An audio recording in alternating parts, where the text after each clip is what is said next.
Son las 3:38 de la tarde en Guadalajara, Jalisco. 4 hombres del Cártel Jalisco, nueva generación, bajan de una camioneta negra frente a una pequeña barbería en la Avenida Federalismo. Traen armas, traen órdenes y traen una sola misión: llevarse a un hombre que les debe 500,000 pesos. Dentro de la barbería hay 3 personas, un cliente esperando, un hombre delgado en la silla sudando mientras le cortan el cabello, y el barbero, un hombre de 58 años de manos firmes y mirada tranquila. Cuando los sicarios entran gritando y apuntando sus armas, todo se convierte en caos, gritos, amenazas. El hombre en la silla cae de rodillas rogando por su vida. Los sicarios lo arrastran hacia la puerta, y el barbero, ese hombre común de uniforme manchado y cabello gris, hace algo que nadie nota, algo que va a cambiar todo. Porque los hombres del Sejongien es realmente ese barbero. No saben lo que acaba de activar, y en menos de 10 minutos, esa calle va a convertirse en zona de guerra. Quédate hasta el final, porque la verdad sobre ese hombre va a sorprenderte, y lo que está por pasar va a demostrar que a veces las personas más comunes son las más peligrosas. Antes de continuar con esta historia, escribe en los comentarios el país y la ciudad desde donde nos estás viendo. Queremos saber dónde están nuestros oyentes que valoran historias de coraje y justicia. Era una tarde ordinaria en Guadalajara, Jalisco. El sol de octubre caía suave sobre la Avenida Federalismo, una calle comercial en el corazón de la ciudad.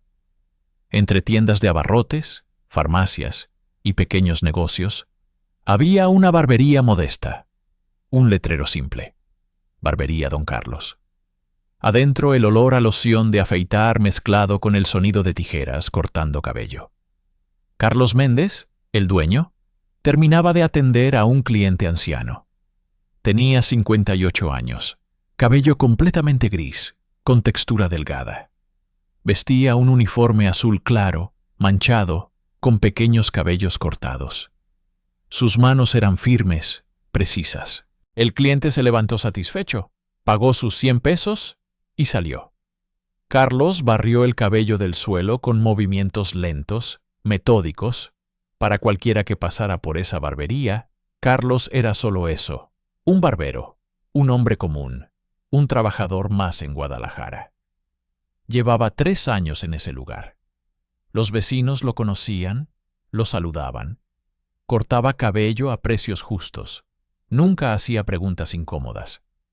En Guadalajara eso era importante porque Guadalajara, como muchas ciudades de México, vivía bajo la sombra del Cártel Jalisco Nueva Generación.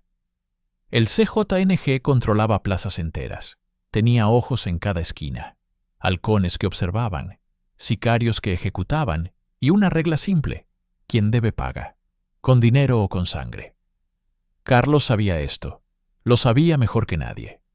Lo que los vecinos no sabían era quién era realmente Carlos Méndez. Ese nombre era falso, una identidad construida hacía 3 años. Carlos había nacido en Colombia en 1967. Creció en Medellín durante los años más oscuros del narcotráfico. Vio cómo el cártel de Medellín destruía su ciudad.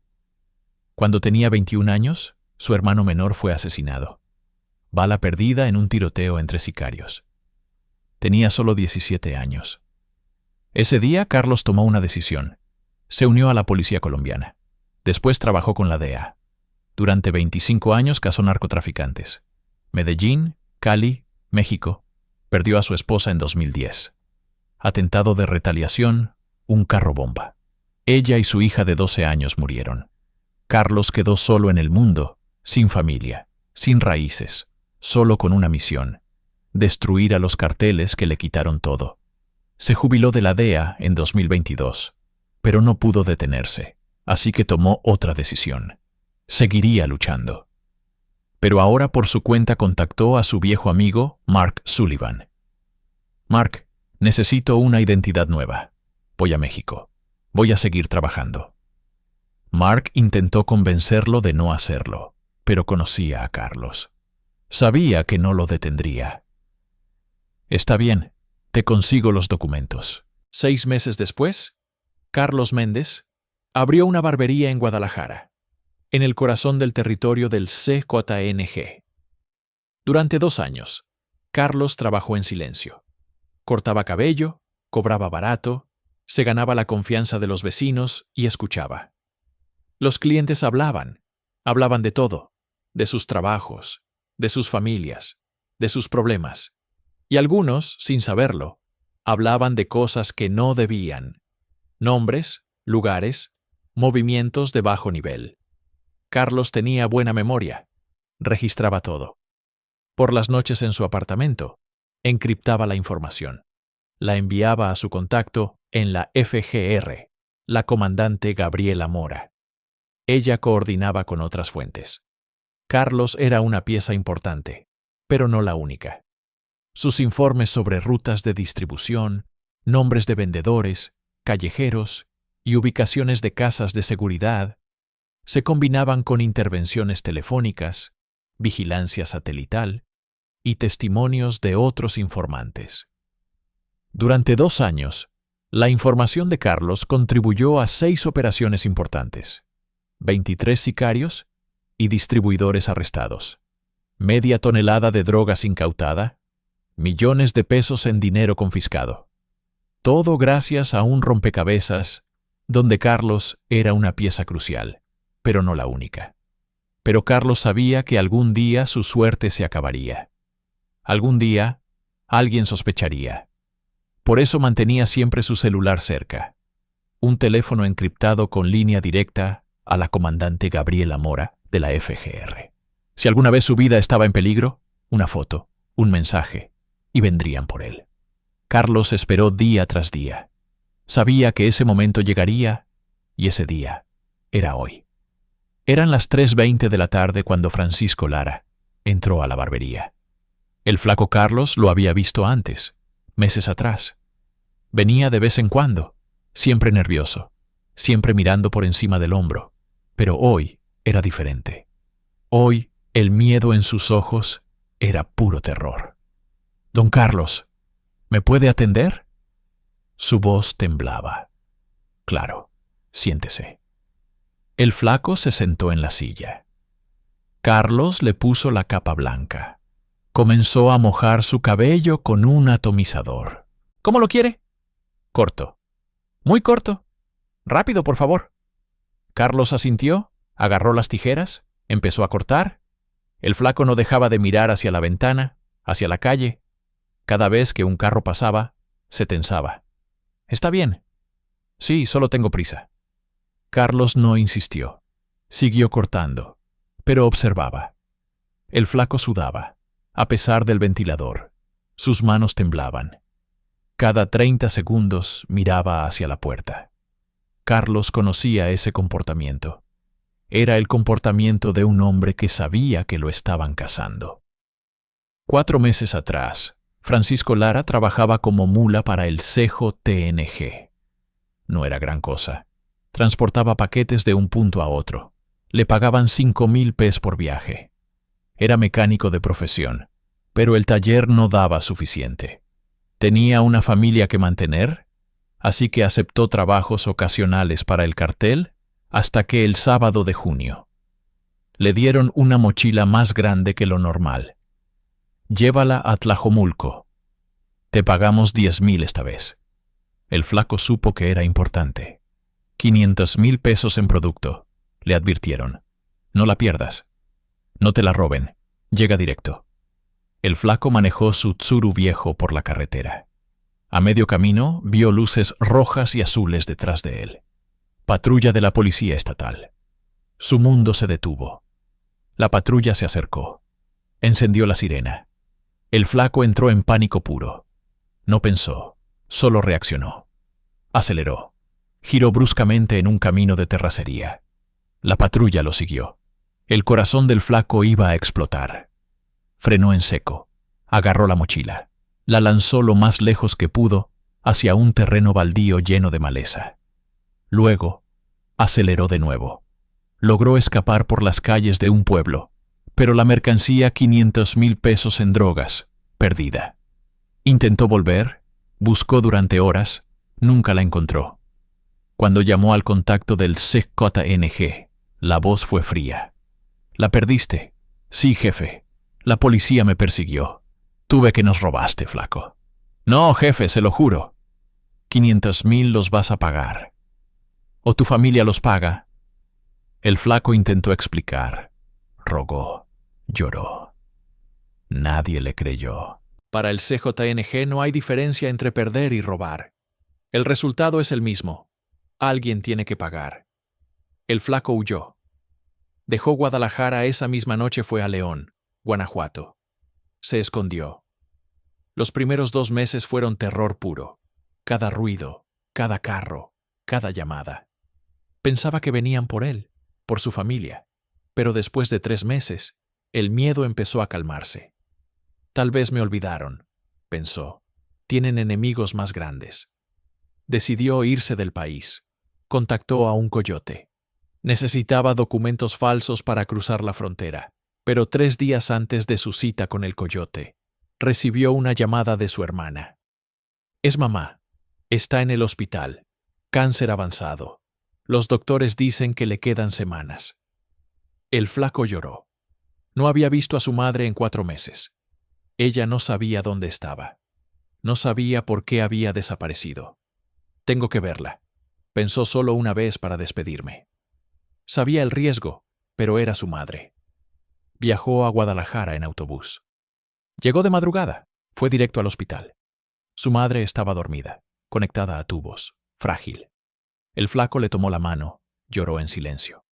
Mamá, perdóname. Ella abrió los ojos. Mi hijo, ¿estás aquí? Estoy aquí, mamá.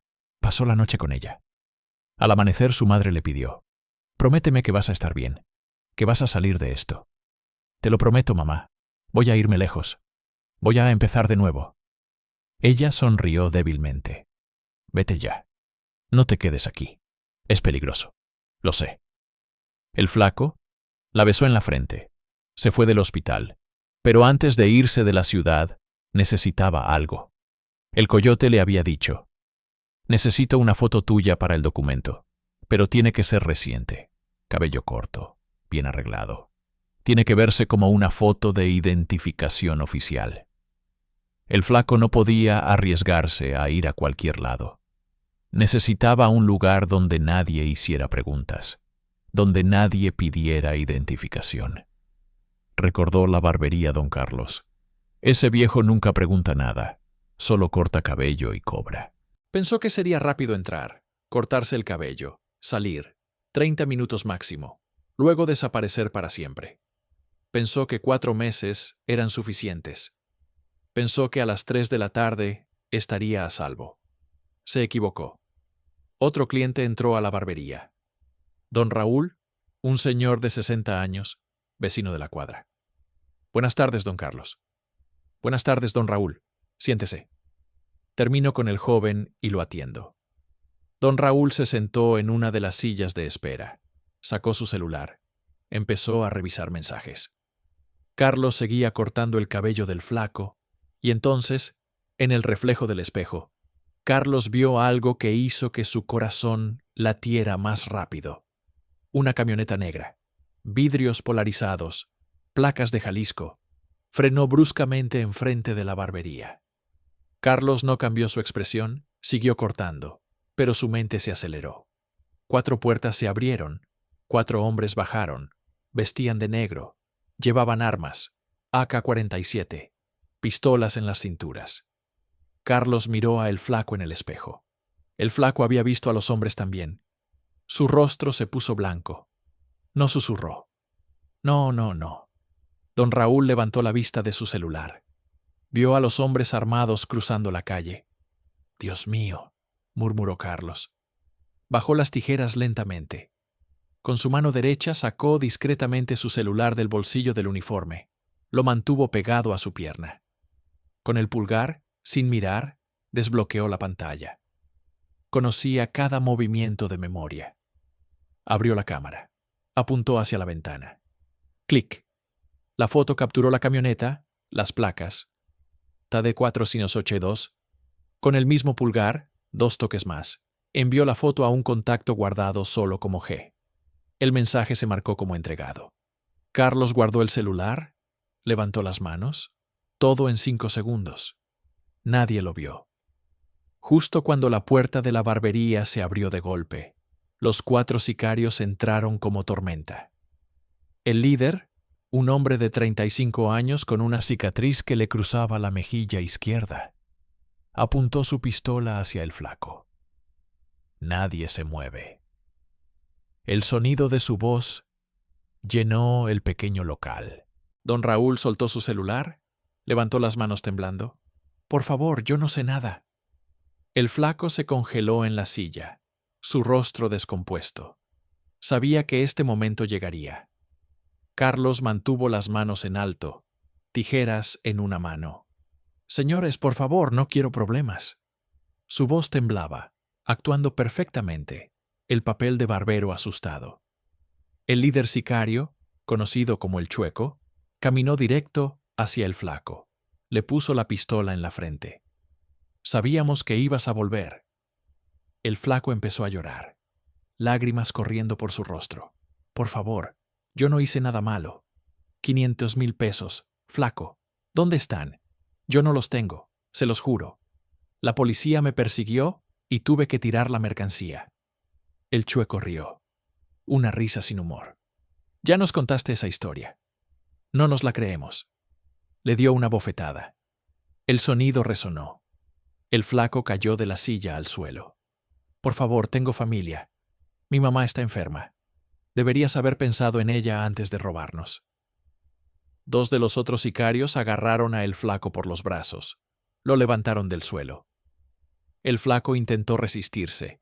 Se aferró al marco de la silla. «No, no me lleven. Los voy a pagar, lo juro». Uno de los sicarios le dio un golpe en el estómago. El flaco se dobló, perdió el aire, dejó de resistirse. El Chueco se volteó hacia don Raúl. «¿Usted, abuelo, vio algo?» Don Raúl negó con la cabeza frenéticamente. «No, señor, no vi nada. Yo solo venía a cortarme el cabello. Más le vale cerrar la boca. O volvemos por usted». «Sí, señor». «Sí». Luego miró a Carlos. «¿Y usted?» Barbero Carlos tragó saliva temblando. «Yo no sé nada, señor. Yo solo corto cabello. Mejor para usted, porque si llama a la policía». El Chueco hizo un gesto con el dedo atravesando su garganta. «Entendido». «Sí, señor. No llamaré a nadie». Los sicarios arrastraron a el flaco hacia la puerta. El flaco gritaba: «¡Socorro! ¡Ayúdenme!». Nadie en la calle se movió. La gente vio lo que pasaba y caminó más rápido en dirección contraria. El flaco se agarró del marco de la puerta con las 2 manos. Los sicarios tuvieron que jalar sus dedos uno por uno. Se escuchó un crujido. El flaco gritó de dolor. Finalmente lo sacaron. Lo empujaron hacia la camioneta. Abrieron la puerta trasera, lo lanzaron adentro. El flaco cayó en el piso del vehículo.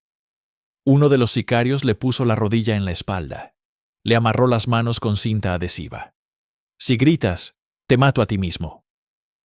El flaco dejó de gritar. Solo lloraba en silencio. Los 4 sicarios subieron a la camioneta. El Chueco miró una última vez hacia la barbería. Vio a Carlos y a don Raúl adentro.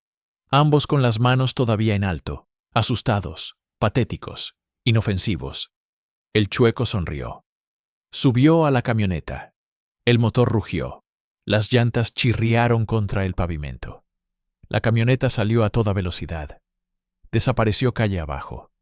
En la barbería el silencio era absoluto. Solo se escuchaba la respiración agitada de don Raúl. «Dios mío», susurró. «Dios mío, nos van a matar a ese muchacho». Carlos bajó las manos, respiró profundo, miró el reloj en la pared. 3:42 de la tarde. La foto ya salió hace 4 minutos, pensó don Raúl. «Cálmese. Tenemos que llamar a la policía». Carlos negó con la cabeza. «Ya vienen en camino». «¿Cómo lo sabe?». Carlos no respondió, pero revisó discretamente su celular. Un mensaje de G recibido en camino. 8 minutos. 4 minutos. Antes, a las 3:38 de la tarde, en la sede de la Fiscalía General de la República en Guadalajara, el celular de la comandante Gabriela Mora vibró. Mensaje encriptado. Informante 247. Abrió la foto. Vio la camioneta, las placas, el reflejo de hombres armados en el vidrio. Avenida Federalismo, Barbería. Es Carlos. Se puso de pie inmediatamente. Agente Ramírez, necesito que vaya a Avenida Federalismo 847. Informante en riesgo. Ramírez estaba cerca a 5 cuadras. En camino, comandante. La comandante Mora revisó el sistema. Las placas. Coser de 482. Camioneta registrada a nombre de un testaferro del CJNG. Buscada en 3 investigaciones activas. Empezó a coordinar. Necesito todas las unidades disponibles. Sospechosos del CJNG. Probablemente armados. Secuestro en curso. 4 patrullas se pusieron en movimiento desde diferentes puntos. El equipo táctico de la FGR fue notificado. El helicóptero en stand-by recibió orden de despegar. Todo el protocolo diseñado no solo para Carlos, sino para cualquier secuestro con sospechosos armados en la ciudad. Pero en este caso, sabían exactamente quién era la fuente, y sabían que Carlos nunca enviaba información falsa. Tenían 8 minutos para interceptar. Tal vez 10 y había tráfico. Cada segundo contaba. El agente Ramírez manejaba una moto Honda común. Vestía jeans y camiseta. Parecía un civil más. Esa era su especialidad. Vigilancia encubierta. Aceleró por las calles de Guadalajara. Llegó a la Avenida Federalismo. La camioneta ya no estaba, pero había testigos. Se bajó de la moto, se acercó a un vendedor de tacos, vio una camioneta negra. El vendedor señaló. Se fueron por allá hacia el norte hace 2 minutos. Ramírez subió a la moto. Aceleró. Comandante, voy tras ellos. Dirección norte. Mantenga la línea. En ese momento, otro mensaje llegó al sistema. Una cámara de vigilancia de tráfico captó la camioneta cruzando Chapultepec hacia el norte. Las computadoras de la FGR procesaban en tiempo real. Algoritmo de reconocimiento de placas. La camioneta apareció en otra cámara. Luego en otra, el sistema trazaba la ruta automáticamente. Comandante, tengo la ruta. Van hacia Patria. Las unidades tácticas se desplegaron. 3 viaturas tomaron posición en diferentes intersecciones. El helicóptero alcanzó altura. Piloto, tengo visual. Camioneta negra, placas confirmadas, 4 ocupantes. Velocidad moderada. Diríjanlos hacia la intersección de Patria y Chapultepec. Unidades 3 y C, cierren por delante. Unidades C o por detrás. El operativo se ejecutaba con precisión. 8 minutos después del mensaje de Carlos, la trampa estaba lista. Dentro de la camioneta, el flaco estaba tirado en el piso trasero, amarrado, llorando. El chueco hablaba por teléfono. Jefe, lo tenemos. Tráiganlo al almacén. Vamos a hablar con él. Sí, jefe. El chueco colgó. Miró a el flaco. ¿Vas a decirnos dónde está esa mercancía o vas a pagar de otra forma? Ya les dije, la perdí y la tiré cuando la policía me perseguía. Mentiroso. La camioneta se acercaba al cruzamiento de Patria y Chapultepec. El conductor cantaba en voz baja, confiado. De repente vio las luces. 3 viaturas de la FGR bloqueaban la calle completamente. Frenó bruscamente. El chueco miró atrás. 2 viaturas más cerraban la salida. Nos rodearon. ¿Cómo supieron? Por el altavoz. Bajen las armas. Están rodeados. No hay escapatoria. El chueco abrió la ventana. Sacó el AK-47. Disparen. Empezó a disparar. Las balas impactaron contra las viaturas. Los policías se cubrieron. Respondieron al fuego. El sonido era ensordecedor. Vidrios explotando. Metal perforándose. Gritos. El flaco en el piso cubriéndose la cabeza. El conductor pisó el acelerador. La camioneta embistió una de las viaturas. La empujó. Logró abrir un pequeño espacio ahí, por ahí. El conductor giró el volante. La camioneta pasó raspando metal contra metal. Aceleró. Salió disparada por una calle lateral. No los dejen escapar. Las camionetas de la FGR que aún podían moverse salieron en persecución. 3 de ellas. El helicóptero desde arriba. Tengo visual. Van hacia el este por Patria. Velocidad alta. La persecución se convirtió en una pesadilla. La camioneta del CJNG zigzagueaba entre el tráfico. Los sicarios seguían disparando por las ventanas. Los agentes intentaban alcanzarlos sin poner en peligro a civiles. Balas perdidas rompían ventanas, perforaban carros. La gente en las calles corría, gritaba, se tiraba al suelo. Una mujer con un bebé se tiró detrás de un carro. El bebé lloraba. Un hombre fue alcanzado por una bala perdida en la pierna. Cayó gritando. El helicóptero seguía desde arriba. Giraron al norte, entrando a zona residencial. La comandante Mora desde la base. Tengan cuidado. Hay civiles. Prioridad contener sin bajas civiles. Dentro de la camioneta, uno de los sicarios gritó. Una bala le había atravesado el hombro. Sangre brotaba. Me dieron. Cayó hacia atrás. El flaco estaba cubierto de sangre. No era suya. Era de los sicarios. Gritaba sin parar. Déjenme salir. Otro sicario recibió un disparo en el costado. El impacto lo tiró sobre el flaco. Más sangre. El sicario gemía de dolor. Me dieron. El chueco vio que estaban perdiendo. A la colonia. Entren a la colonia. El conductor giró bruscamente hacia una calle residencial. La colonia Santa María. Calles estrechas. Casas pequeñas. El helicóptero. Entraron a la colonia. Mantengo visual. Van hacia el callejón del extremo norte. Las camionetas de la FGR redujeron velocidad. Coordinaron. Unidad 7. Rodea por la izquierda. Unidad 8. Por la derecha. Cerramos todas las salidas. No escapan. La camioneta del CJ-Teng serpenteaba por las calles estrechas. Finalmente frenó en un callejón sin salida. Aquí. El chueco miró a sus hombres. 2 heridos, 1 grave. No podemos seguir así. Salgan a pie. Déjenlo todo. Abrió la puerta. Intentó correr hacia una barda, pero el helicóptero los iluminó con un reflector potente. Los tengo. No pueden escapar. Las unidades terrestres llegaron.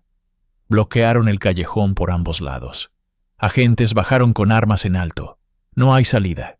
Tírense al suelo. El chueco levantó su arma. Iba a disparar.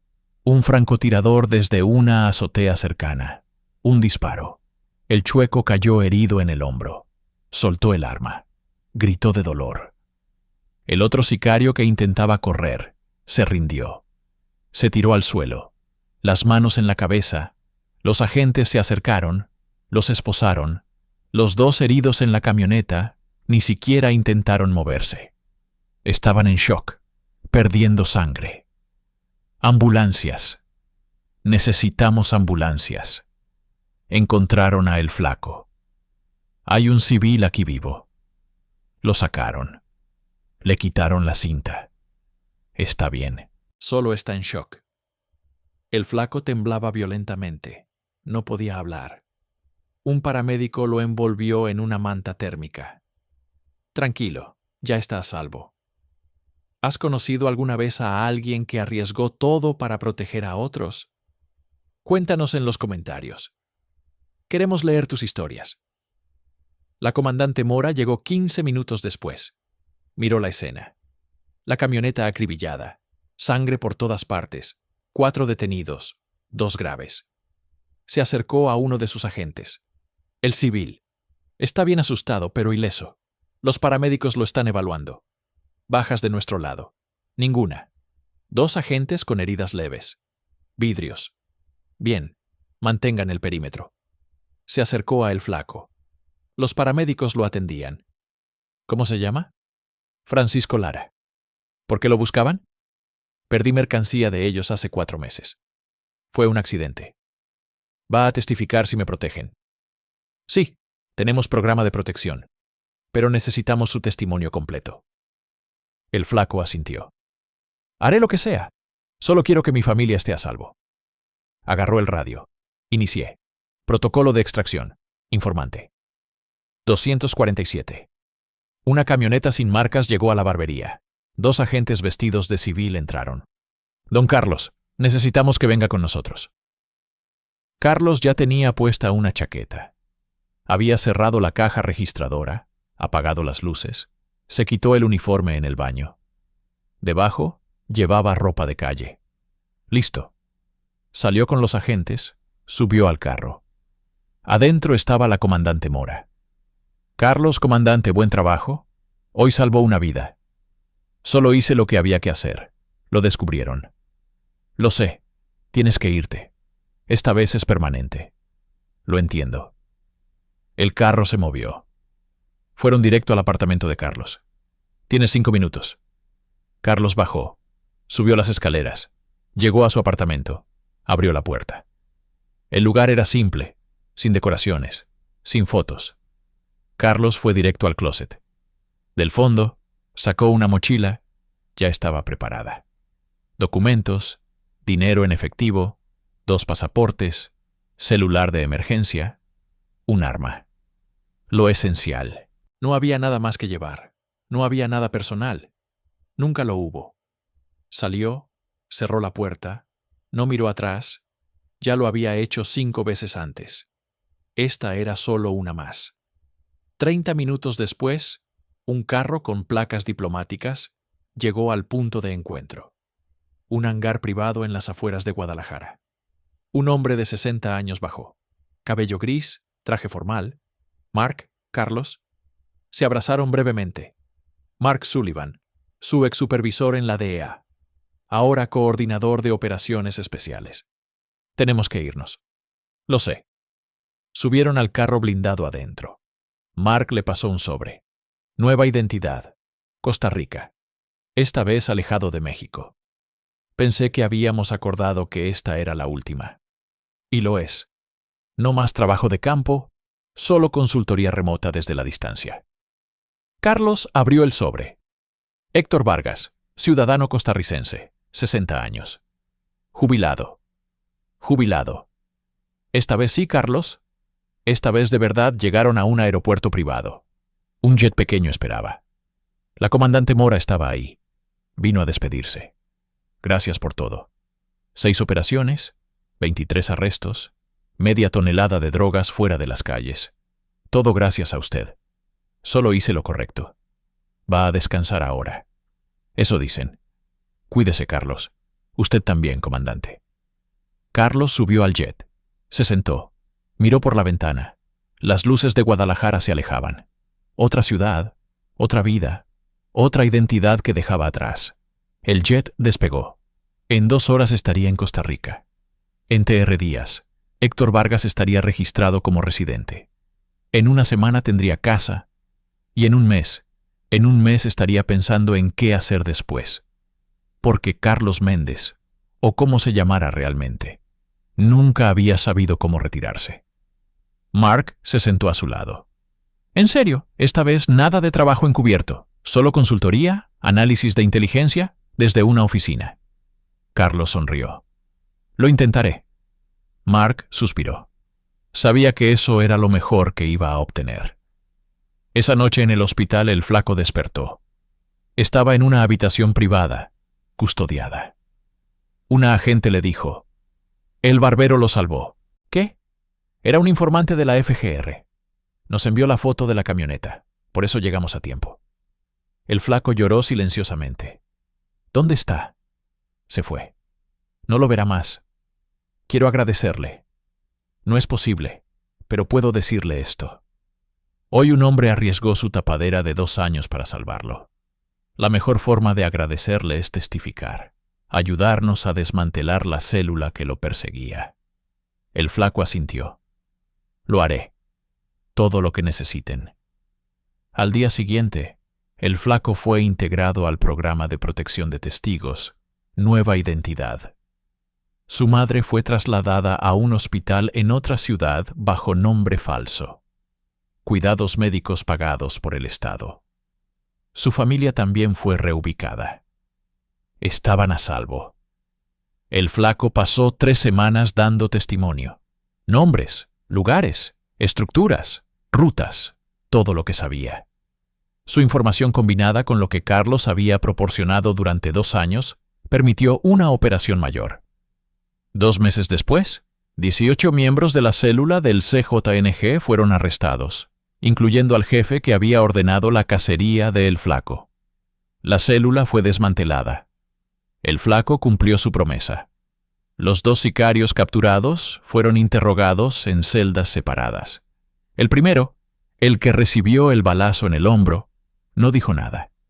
Pero el segundo, el herido del costado, después de cirugía y enfrentando 30 años de cárcel, empezó a hablar.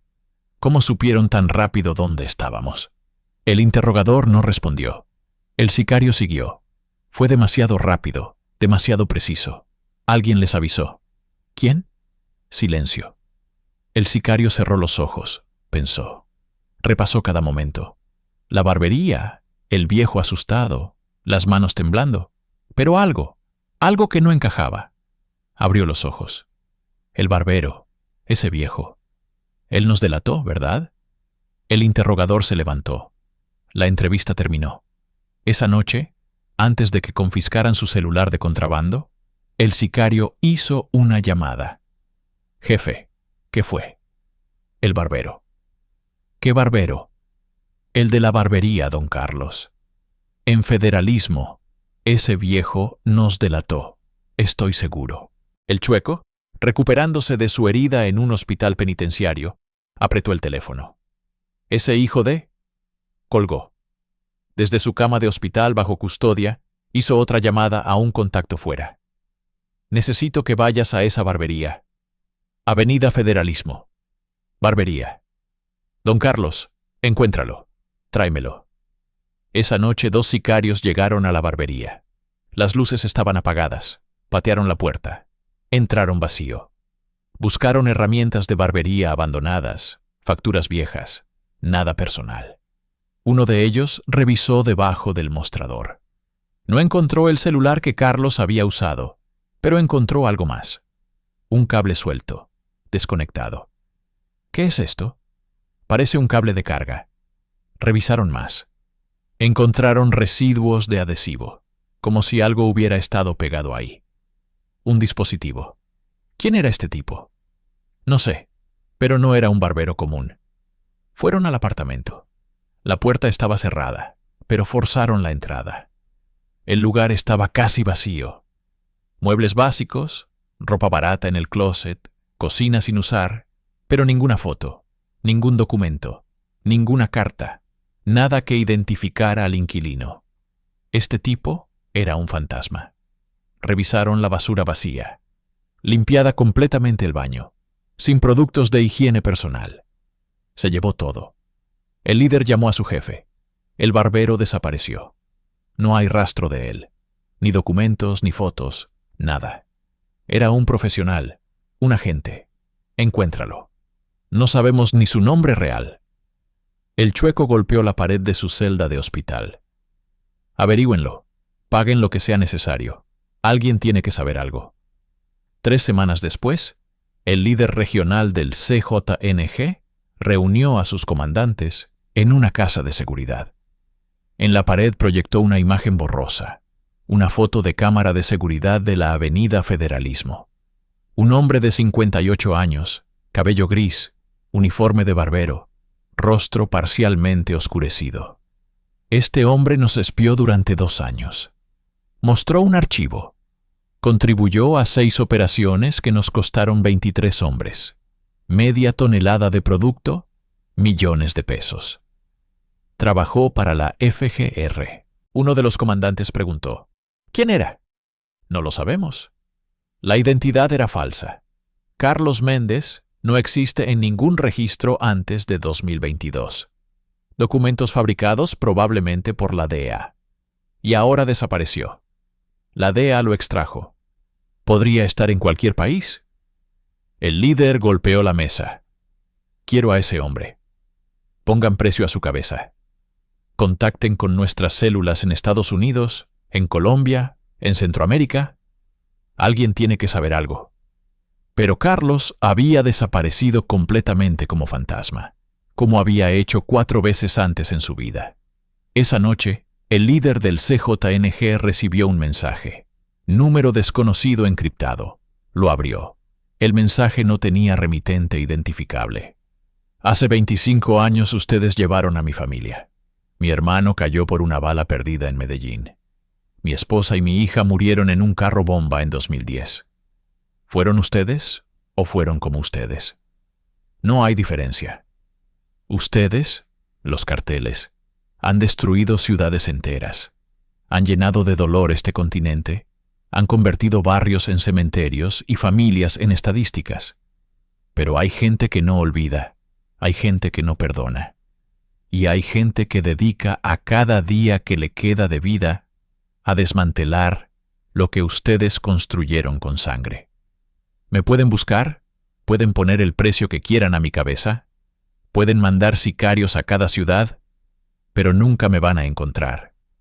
¿Saben por qué? Porque yo no soy uno. Somos muchos y cada vez somos más. Gente común, gente que perdió algo, gente que decidió que ya fue suficiente. Estamos en todas partes. Puede ser el mecánico que revisa tu carro, el mesero que te sirve, el taxista que te lleva, el que barre tu calle. Todos observamos, todos recopilamos, todos reportamos, y todos ustedes, uno por uno, van a caer. Esta es mi promesa. Nuestra promesa hasta el último día. Atentamente, el barbero. El líder sintió algo que no había sentido en años. Miedo. Verdadero miedo. No por él, sino porque ese mensaje tocaba algo real. Porque sabía que era verdad. Gritó a sus hombres: ¡encuéntrenlo! Pero en el fondo sabía la verdad. Nunca lo encontrarían. 6 meses después. San José, Costa Rica. Un barrio tranquilo de clase media. Entre pequeños negocios y casas coloridas, una ferretería. Ferretería Vargas. Un hombre de 59 años atendía el mostrador. Cabello gris cortado, diferente. Lentes de lectura, barba bien cuidada. Camisa de trabajo con el nombre bordado, Héctor. Buenos días, don Héctor. Buenos días, mi señora Marta. ¿Qué necesita hoy? Necesito tornillos. Tamaño 3/8. Claro, aquí tiene. Gracias. ¿Cómo va el negocio? Bien, gracias a Dios. Tranquilo. Héctor Vargas, viudo, sin hijos. Llegó hace 6 meses de Nicaragua, o eso decían sus documentos. Compró la ferretería a un dueño que se jubiló. Vivía en un apartamento pequeño arriba del negocio. Vida simple, rutinaria. Los vecinos lo apreciaban. Era amable, trabajador, ayudaba cuando podía. Nunca hacía preguntas. En Costa Rica eso era normal. Nadie indaga demasiado. Pero si alguien hubiera entrado a su apartamento cuando él no estaba, si hubieran revisado muy bien, hubieran encontrado algo interesante en el closet, detrás de una pared falsa, una computadora portátil encriptada, conectada por satélite. Y todas las noches, después de cerrar la ferretería, Héctor subía, preparaba café, encendía la computadora y revisaba reportes, informes de inteligencia, análisis de rutas de narcotráfico, patrones de movimiento de células. Desde Costa Rica, conectado de forma segura con la DEA, la FGR y otras agencias, Héctor Vargas ya no estaba en el campo, pero su trabajo no había terminado, solo había cambiado de forma. Mark Sullivan tenía razón. Esta vez era diferente, esta vez era más seguro, pero Carlos o Héctor nunca había sabido cómo retirarse completamente. La misión nunca terminaba, solo evolucionaba. Una noche, mientras revisaba informes, Héctor vio algo. Movimiento inusual en la frontera entre México y Guatemala. Patrones que no encajaban. Actividad de una célula que operaba desde Tapachula. Héctor empezó a investigar, cruzó datos, revisó cámaras de vigilancia accesibles públicamente, identificó vehículos, rastreó rutas. En 3 días tenía un reporte completo, lo envió encriptado a sus contactos. 2 semanas después, operación coordinada. La célula fue desmantelada. 15 arrestos. 1 tonelada de producto incautada. Héctor leyó la noticia en su computadora, sonrió levemente, apagó la laptop, bajó a la ferretería. Otro día de trabajo, porque algunos hombres no pueden detenerse. Algunos hombres llevan la misión en la sangre, y Carlos o Héctor, o como se llamara realmente, era uno de ellos. Carlos Méndez no era su nombre verdadero. Héctor Vargas tampoco. Hoy responde por otro. Vive en otra ciudad, trabaja en otro oficio, pero su misión nunca cambia. Esta es la historia de un barbero, que no era solo un barbero, de un colombiano que perdió todo y transformó su dolor en propósito, de un hombre que demostró que las personas más comunes pueden ser los héroes más extraordinarios. Carlos sigue ahí en algún lugar con otro nombre, otra identidad, pero con la misma misión. Y cuando los carteles creen que están seguros, cuando piensan que nadie los observa, ahí estará él, o alguien como él. Porque algunos hombres luchan por justicia, y la justicia nunca descansa. Esta historia es un recordatorio. Los héroes no siempre usan uniformes, a veces usan delantales de barbero, a veces atienden ferreterías. A veces están más cerca de lo que los criminales imaginan. Observando, esperando, luchando. Si esta historia te inspiró, si te hizo reflexionar sobre los héroes anónimos que luchan cada día contra la injusticia, dale like y suscríbete a nuestro canal. Cada semana traemos historias de personas comunes que hicieron cosas extraordinarias, historias de coraje, de sacrificio, de gente que decidió que era suficiente. Porque entre balas y secretos, entre sombras y peligro, siempre hay esperanza. Siempre hay alguien dispuesto a dar la pelea, y esas historias merecen ser contadas.